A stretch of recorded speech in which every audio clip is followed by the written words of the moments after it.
perkara yang saya laporkan di Jakarta Selatan akan memulai pemanggilan terlapor. Waduh, siap-siap. Thank you. Laura di mana? Nanya melulu Laura di mana? Mau ngapain? Mau ngasih duit? Kalau dikasih tahu mau apa? Mau ngasih duit kah? Mau kasih apa?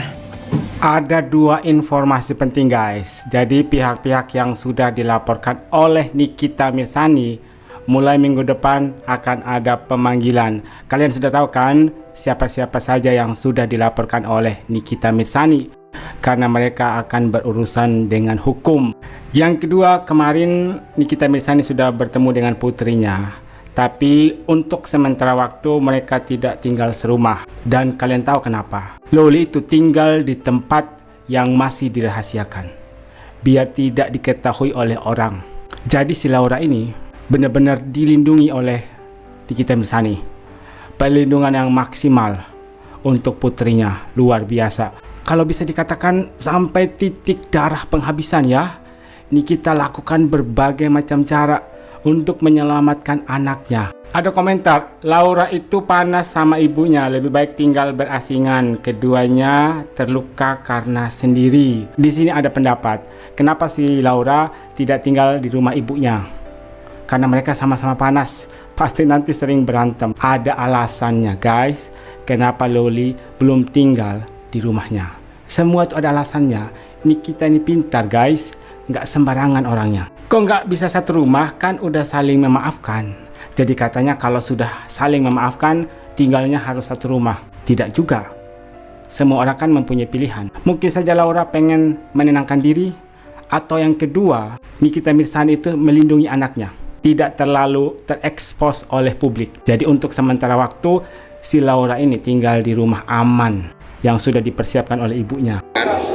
Pihak yang dipercaya sama Nikita, pihak yang dipercaya juga koordinasi lagi dengan Nikita. Jadi tidak semudah itu kita membawa Laura untuk jalan-jalan, karena saya harus izin sama mamanya Nikita. Setelah itu saya izin lagi dengan orang yang dipercaya sama Nikita. Orang yang dipercaya tidak mau begitu saja, minta izin lagi dia dengan Nikita. Jadi itulah, baru saya bisa ajak dia jalan-jalan. Itu pun saya tidak sendiri, dikawal sama orang yang dipercaya ini, karena dia mengikuti. Laura di mana itu pasti ada. Katakan berkali-kali bahwa ini adalah hubungan anak dan ibu, tidak mungkin akan putus karena mereka mempunyai hubungan darah.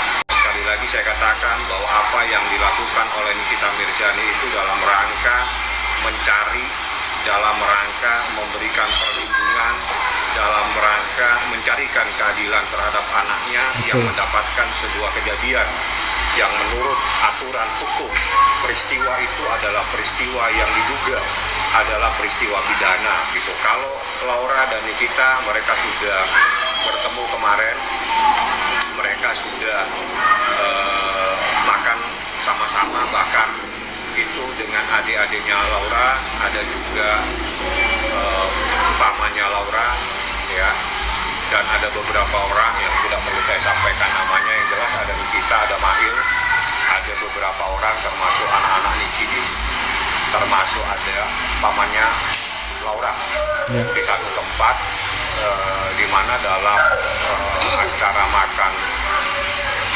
dan santai-santai tersebut dalam suasana betul-betul keharuan, di mana seorang anak sekian lama tidak bertemu dengan ibunya, tiba-tiba saya bisa pertemukan.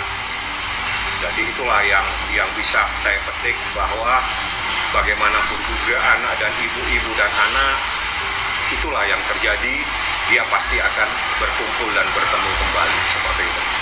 Jadi selain secara hubungan darah tidak punya hubungan darah, secara hukum pun tidak punya hak. Yang punya hak adalah Nikita Mirzani selaku ibu kandungnya dan atau orang tuanya, dan orang yang diberi kuasa oleh Nikita Mirzani itulah yang mempunyai hak. Tapi Bang, boleh cerita sedikit nggak sih situasi dan kondisi di sana waktu itu tuh seperti apa Bang gitu loh, dengan Laura yang sudah seperti apa, Nikinya juga seperti apa gitu saat pertama kali mereka bertemu? Ya keharuan yang saya katakan lagi. Jadi Laura Keharuan. bicara ya, dia bicara pada saat kita ngobrol, nanti mungkin ada dia punya testimoni mungkin yang kita siapkan. Terharu ya, tiba-tiba ketemu Ya. Sekarang adik-adik saya sudah dewasa, dalam artian sudah besar. Sekian tahun saya tidak pernah tahu. Tiba-tiba saya ketemu kembali, saya bisa pertemukan dengan ibu saya sama mimi saya. Dia bilang dalam tangis yang dia dapatkan. Jadi keharuan ini saya tidak campur, saya tidak tanya. Bagaimanapun juga saya biarkan itu. Bagaimana seorang anak yang tiba-tiba bisa bertemu kembali dengan orang tuanya yang hampir 3 tahun seingat saya. Dari Allah yang membukakan kembali hati mereka semua sehingga mereka bisa bersatu. Jadi kebahagiaan, keharuan semua bercampur menjadi satu. Kalau hari Jumat itu tanpa ada Nikita Mirzani, pertemuannya itu adalah saya yang membawa dia ke mall. Apapun yang dia inginkan, kita suruh penuhin, turutin saja. Jadi dia minta ini, minta itu, kita turutin sampai dia juga ingin ke satu tempat salon, ya udah diturutin semua kemauannya. Besoknya barulah saya pertemukan dia dengan ibunya di satu tempat. Guys, Bang Fahmi, pengacara dari Nikita Mirzani, menceritakan awal mula Laura bertemu dengan ibunya. Jadi sehari sebelumnya si Laura ini shopping bebas, mau beli apa saja diturutin, mau perawatan apa saja diturutin. Laura, kehidupan seperti itulah yang diidam-idamkan oleh netizen Indonesia. Bahkan netizen Indonesia itu rela untuk menggantikan posisimu gitu ya, kalau seandainya Laura belum pulang ke rumah. Karena posisi itu adalah yang diidam-idamkan oleh para wanita. Benar-benar dimanja, segala kebutuhan dipenuhin, perawatan, beli handphone, beli ini, beli itu.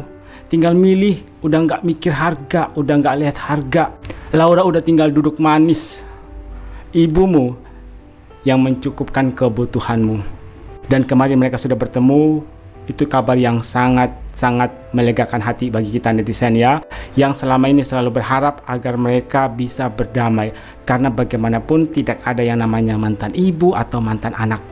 Dan di sini salut sama Bang Fahmi, pengacara dari Nikita Mirzani. Makanya di situ ada pujian ya.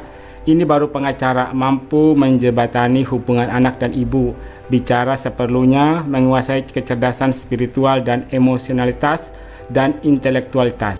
Ya, tidak seorang pun dapat memutuskan hubungan darah. Anak dan ibu adalah satu. Anak dan ibu terpisahkan oleh gunting, hanya persoalan waktu. Waktu mengajarkan tentang kesabaran dan ketekunan dalam doa.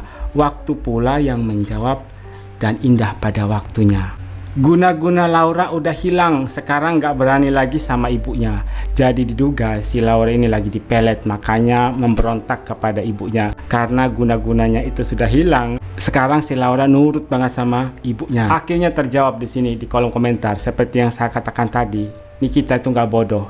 Kenapa Laura ditempatkan di rumah yang berbeda? Bisa jadi karena Loli masih dalam proses hukum, makanya belum bisa pulang ke rumah.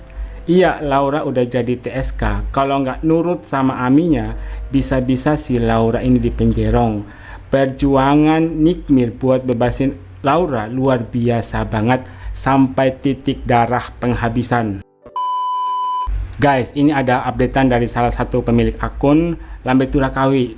Jadi katanya Nikita Mirzani dan Dr. Vini mulai diserang pakai dukun. Setelah gagal menggunakan buzzer, para seteru diduga menggunakan dukun untuk menyerang Nikita Mirzani dan juga Doktif. Babak baru akan segera tayang. Doktif dan NM diserang buzzer tidak mempan, mulai ada yang serang pakai dukun. Wow, apa itu dukun?